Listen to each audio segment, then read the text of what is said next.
Guten Tag and welcome back everybody to episode 23 of my modded Minecraft 1.10 series with yours truly, Buster. Hello guys, how are you doing?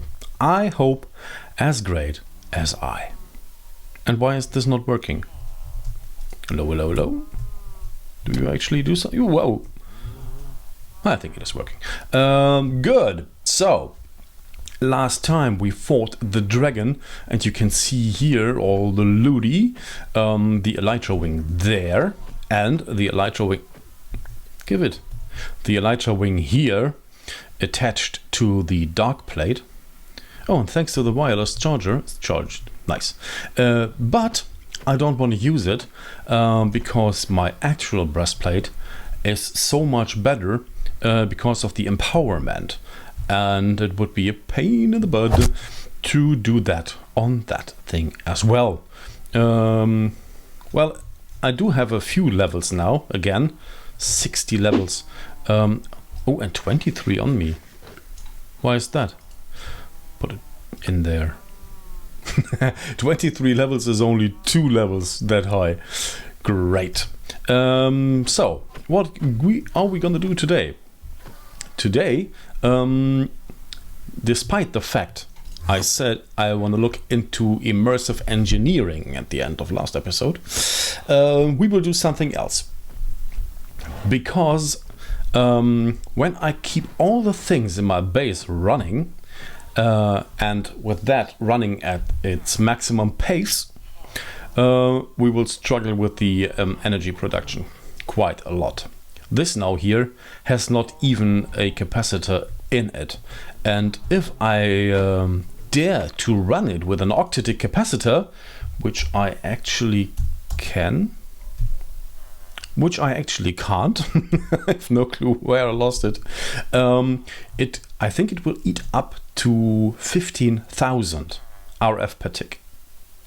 And the digital miner, which is currently not running, is also eating up a lot of energy if it is running in silk touch mode. And we're producing actually just a little bit over 2000 RF per tick here, and 4 times 160 over here, which is 640. So that's it. 2700, 2800 RF per tick is all we are producing right now. And it is hard to improve this here further. So I decided to go another way. But one thing first. You notice this here? No, you don't notice it because it is new. Can you guess what it is by looking at this here? Yes, we now have fluid storage in refined storage, which is awesome. Here we have now this fluid grid. I currently have only lava and water in it, and only one 212 storage disk here. Oh, we're almost full on the storage disk as well. So you can see here, this is always almost filled up to 512,000 millibuckets, which is 512 buckets. I will install a dedicated drive just for fluids, but I won't do that someday later, not currently. So we have now fluid in the system, which is great because the refined storage system is way faster than, for example, these pumps. So we can feed as much water as we want to and as we can into the system and pump it out like this here with a fluid exporter, which is just a regular exporter on fluid mode, into whatever we want to do with it. So what do we want to do with it? I looked at let me get rid of the, so there, thank you. At the generators. No, that is not the way you always with the left hand. Generator there. Typing lonely with the left hand, if you're used to type with both hands, is quite difficult. So we are here, the advanced generator. First, I was thinking to improve the steam setup with the steam turbine combination, but I decided to go another route. I decided to go the route of gas. Let's see here, gas turbine controller. We will use gas instead, and we will use what was it called? Ethanol.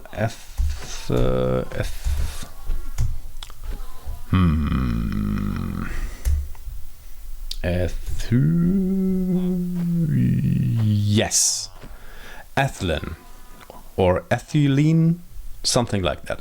Liquid ethylene.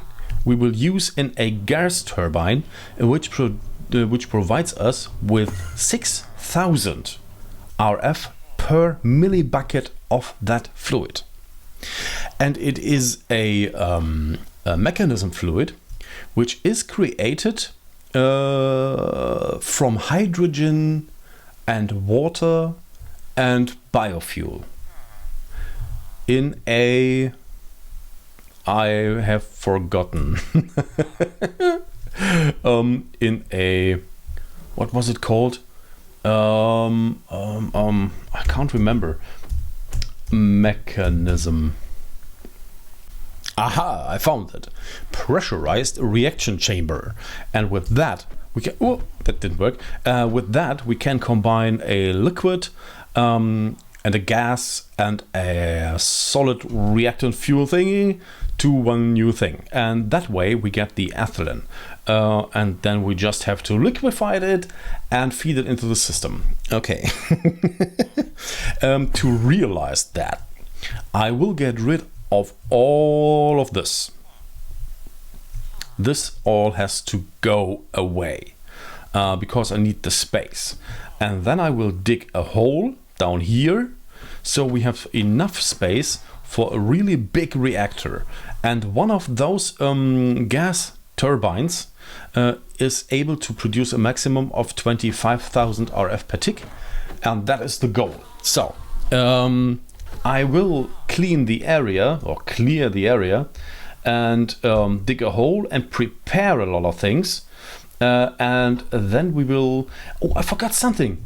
I want to do something first. Maybe we will do that next time. You see, I got distracted already. What I wanted to do is here make a transportation network, so we don't have to go through the vanilla portals to reach, for example, the end or the nether or any other distant location.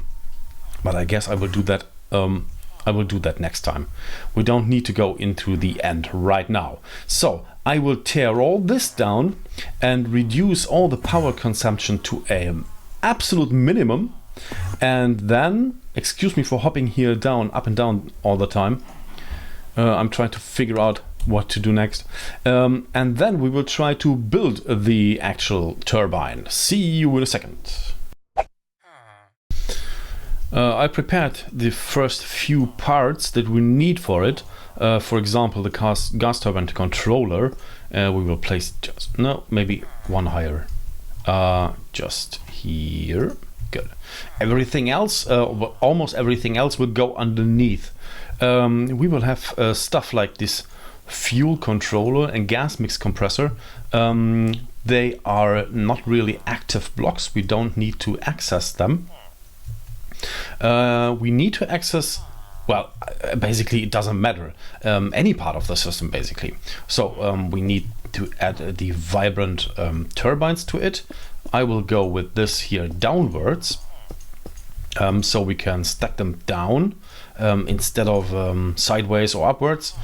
Okay, that's it for now. Good, now we can access them. And now you can already see we have a theoretically production of 6,500 RF per tick peak production. And now, yeah, of course we need the power cell so we can store the stuff we produce. I will add more of these later, but they are really expensive. And we need a fluid intake valve. here in the fluid intake valve, there will go the liquid ethylene in, and then we need the flux. Was it called flux? Yeah, flux generator, because we need flux, not Tesla or anything else. And the flux is basically our output. There we will access our power. Good. So the basic setup is done. It is almost identical with the steam setup, despite here, except these blocks here, they are a little bit different. And now we need to produce the ethylene.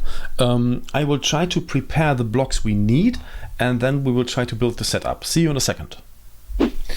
Okay, now in theory it is working. It's not working automatically right now, but it is working. You see up here, wait, the Weiler tooltip is always wrong with the mechanism thingies. This is a crusher, and this crushes potatoes to biofuel. The biofuel I have now here in my inventory for right now. It is manual. Then here down below, this is new.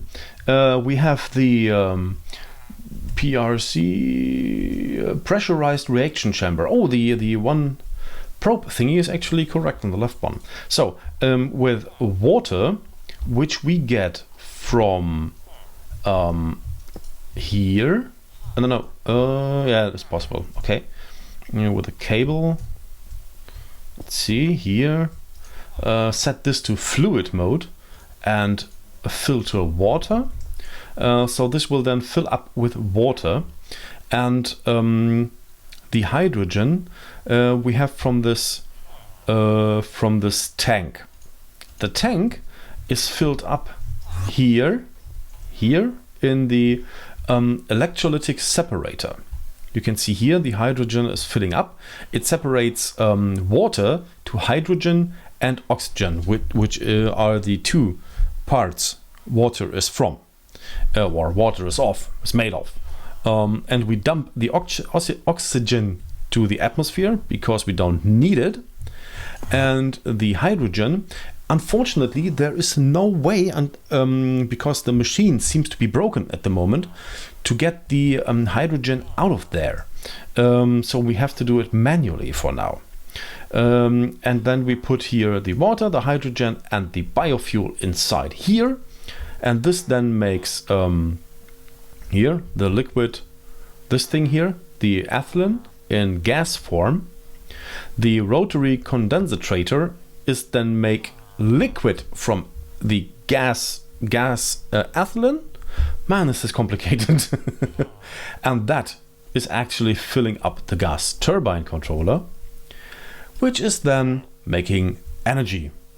And you can see here we have already way more ethylene than we need. And now we can connect this back to the system. Let's see. I've placed another one here, so we can connect it here, I guess. We have, oh, where's the power line? Oh yeah, there's the power line. So we can actually use, I will purdy that up later. We can just use it here for now. Here. Good. And now this should be filling up again. It is at an awesome rate. That is. And it's full. Great. And this is full as well. So we are producing quite a lot of energy. But when we start our machines, it is really not that much energy. Let's see. We can start this now again. Let's activate all the machines we have at our disposal right now. Whoa! I forgot this is hurts. This is not receiving energy. Why? Where is the... Oh, it comes from here. I see. So we have to come from here. This is not facade. This is facade. Let's see. And the timer, theoretically the episode is already up, but I want to finish this project with you. So, stay tuned. Oh, and enable the from my phone. Good. This should now be working. This is now working. We can deactivate that. So we can activate that and reactivate that. So this needs to be activated and this. And now this should spawn mobs. This is on, everything is on right now. And yeah, we are still good to go. We are producing 2200 right now. But as soon as I install an octadic capacitor,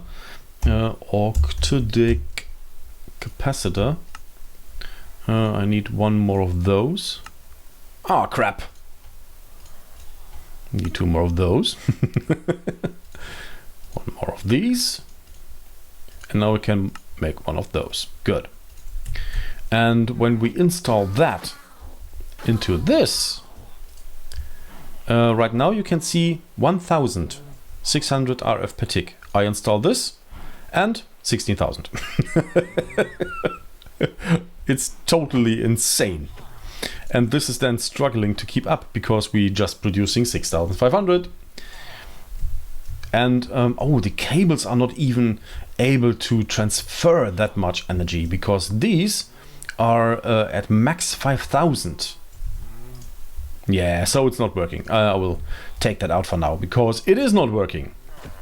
We will have to fix that later. So, what else? To really automate that, we need to extract this substrate. Although I have no idea what we can use it for. I don't think it actually has any real use. And we need to bring a crusher down to crush the potatoes and bring it into the machine down there. And we need to bring the electrolytic separator down there. Let me try to... Hello? Did you see that? Porting like crazy. Yeah, it's the same over there. Sometimes the skulls shoot out. I don't know why. It actually doesn't matter. So let me try to bring these machine down there and hook it up to the system so it receives potatoes automatically, and then we will see if we can actually complete the system. See you in a second. All right then. The system is working automatically as far as I can automate it. So we have here in the back the crusher, which crushes potatoes. There are no potatoes in the system, therefore no crushing, but theoretically that should work. Then we have here the electrolytic separator, which separates water to hydrogen and oxygen, with the oxygen getting dumped into the atmosphere. This you can see here, this is a gas pipe, and it connects properly to the rotary to the electrolytic separator. But the gas, it is not transferred out. This is full of hydrogen right now, but it comes from this tank. And the tank needs to be refilled manually here. So this does not work as it's supposed to. I have no idea why. So the gas here doesn't come from there, it comes from the tank. Goes in here, together with a biofuel, which is made here. Right now we don't have any, so it doesn't happen. But you can see here the connection. And then, if it works, now we have potatoes, you can see. Because the harvesting from the mountain peak. And yeah, we have biofuel. This will get transferred into gas form of this ethylene, made into liquid ethylene, transferred into here, and made power out of it. So works pretty good. Here comes the water inside. Here goes the substrate out. Otherwise, the system will get stuck once it reaches a full stack of these things. Yeah, and it works. Okay. Works pretty nice. What else? No, I think nothing else for this episode. Here is the new water source. This is an infinite water source from pressure pipes, and here the importer just pumps it into the system. So eventually we can get rid of this here. We don't need it any longer, and we can pump the water from the system right into everything we want to have. Although these things will most likely go away because we don't need them any longer. We need to improve this. We can stack up to 50 of these turbines. Right now we have only 13. And with 50, we would be able to produce 2,500. No, 25,000 RF per tick. So, I think this is it for today. I hope you liked it. Next time we will install, most likely, we will install the transportation network, the teleporter network, to the end and to the nether, and see if we can do something else. So, until then, take care of yourself and rock on.